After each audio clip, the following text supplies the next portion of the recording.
Hey, good morning, Kilby family. Welcome to another great day here at Kilby. Today is Tuesday, March the 15th.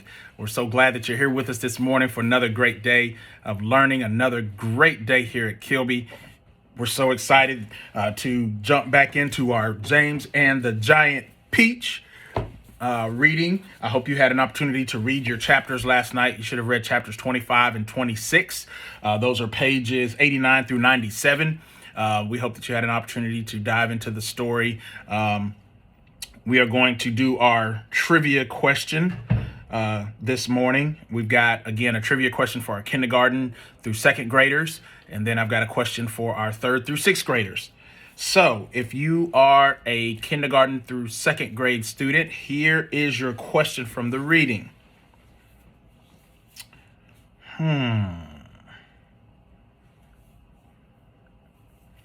In chapter 26, who falls over the edge of the peach into the sea?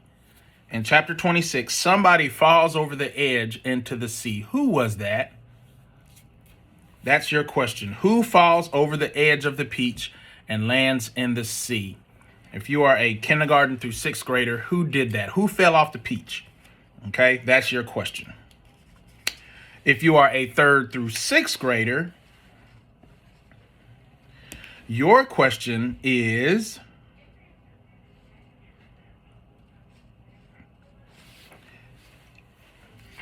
sorry.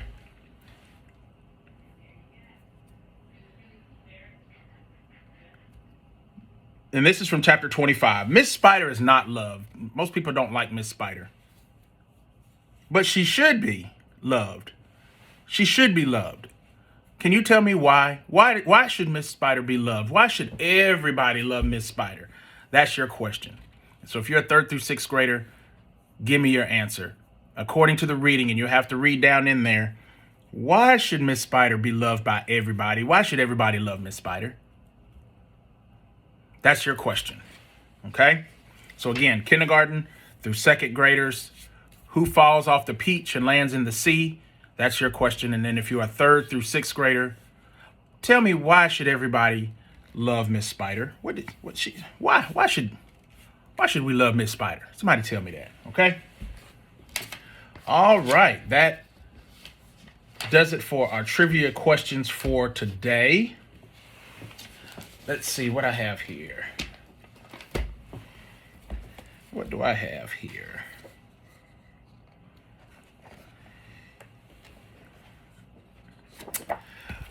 I found this book, and I've actually read this book before to some young people a long time ago, and it's called The Worrysaurus. Sometimes we worry about a lot of things, don't we? Sometimes things kind of make us anxious or nervous, and this story kind of talks about that and how we should maybe deal with that. All right, here we go. We're going to talk about the Worrysaurus, and maybe you can learn something from the Worrysaurus.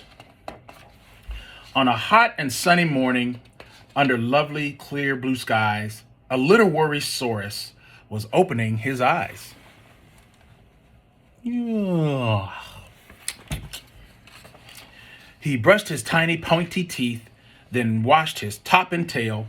He packed a little bag of snacks and set off on a trail. He skipped along with happy legs across the golden sand and thought about the day that he had plotted, sketched, and planned.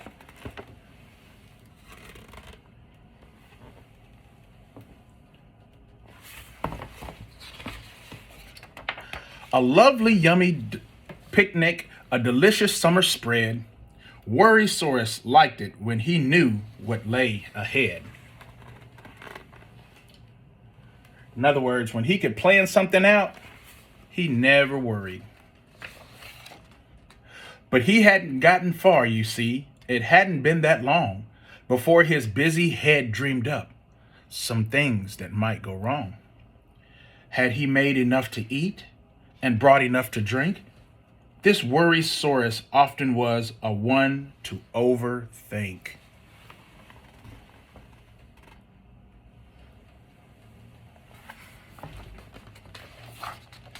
What if I get lost, he thought, or trip and have a fall? His happy legs were slowing to a snuffly, shuffly crawl. Worrysaurus liked it when he felt he was prepared. Unexpected things, they made him feel quite scared. So when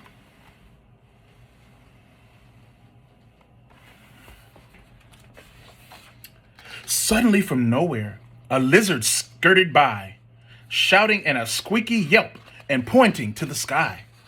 I think a storm is coming. I heard it's on its way.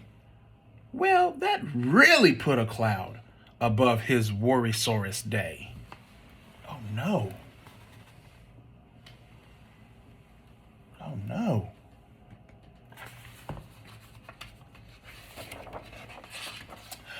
A storm, said Worrysaurus, but it's so dry and hot and sunny. But the news became a butterfly that flittered in his tummy. I'm not ready for the rain, he said. I haven't got my wellies. His teeth began to chatter, and his knees, they turned to jellies. And all the while, the sky was blue. The sun, it shone and shone. But now his lovely picnic thoughts was definitely gone.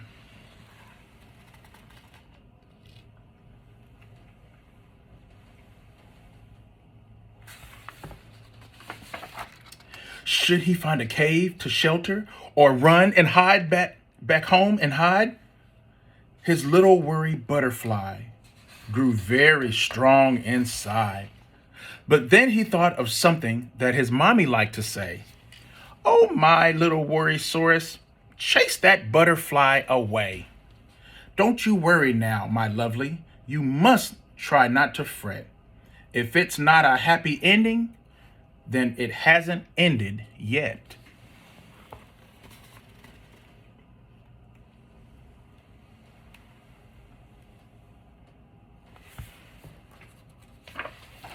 So he reached into his bag just then to find a little tin. It helped him with his worries. It had happy things within. A special stick, a teddy Ned, his teddy Ned, a pebble and a letter. And he held them one by one, so everything felt better.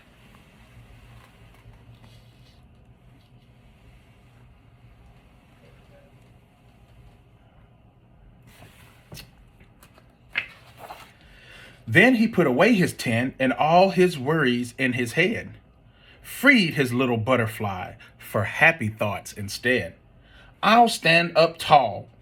I can be strong. I'll chase my fears away. All is good and all is well, and everything is okay.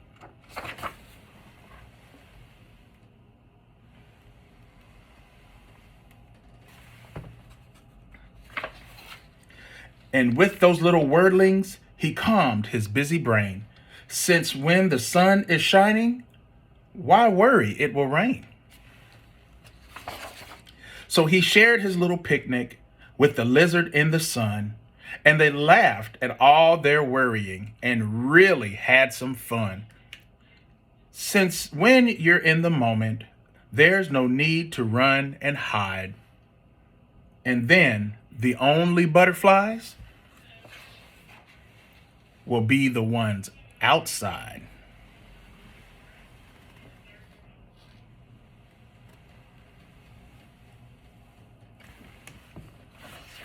The end. So I hope you enjoyed that, and I hope that you learned a good lesson from the Worrysaurus. When you start thinking about things in your head that are not even happening or hasn't happened yet, it may cause you to worry. And so, that's a good time to take a deep breath, to kind of calm your mind and chase those butterflies away. Keep those butterflies on the outside and not on the inside of your tummy. Okay?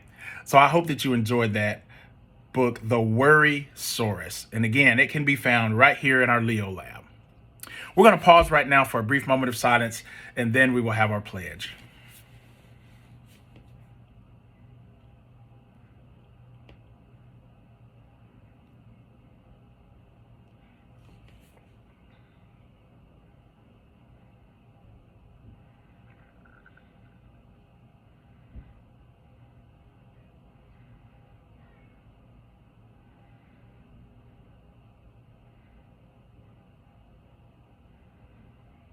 All right, let's stand for the pledge.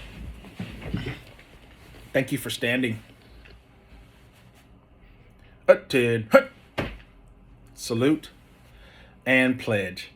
I pledge allegiance to the flag of the United States of America and to the republic for which it stands, one nation, under God, indivisible, with liberty and justice for all.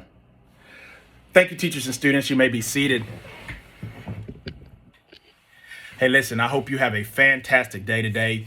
Continue to make good decisions. And folks, it's so important to make sure that you're being mindful. Be mindful of how you talk to one another. Be mindful of how you treat one another. You know, when you say hurtful things or things that are mean to someone else, it really comes back to you. And so you don't want to do things or say things that are going to hurt someone else's feelings. It all goes back to the saying of being treated how you want to be treated. So we encourage you to do that today. Look for opportunities to perform random acts of kindness. Be kind to one another. Make sure that you tell your teachers thank you. Your teachers are working so hard. They're working so hard. They're working after hours, at home, on the weekends. They're putting in so much time to make sure that you're successful. So please make sure you're saying thank you to your teachers because they're doing an awesome, amazing job. And we've got some testing coming up here pretty soon in the next few weeks. And we're going to be ready for that because I know that you are working hard and preparing for that. And your teachers are working hard too. So I hope you all have a fantastic day today. Take care of yourselves and roar Lions.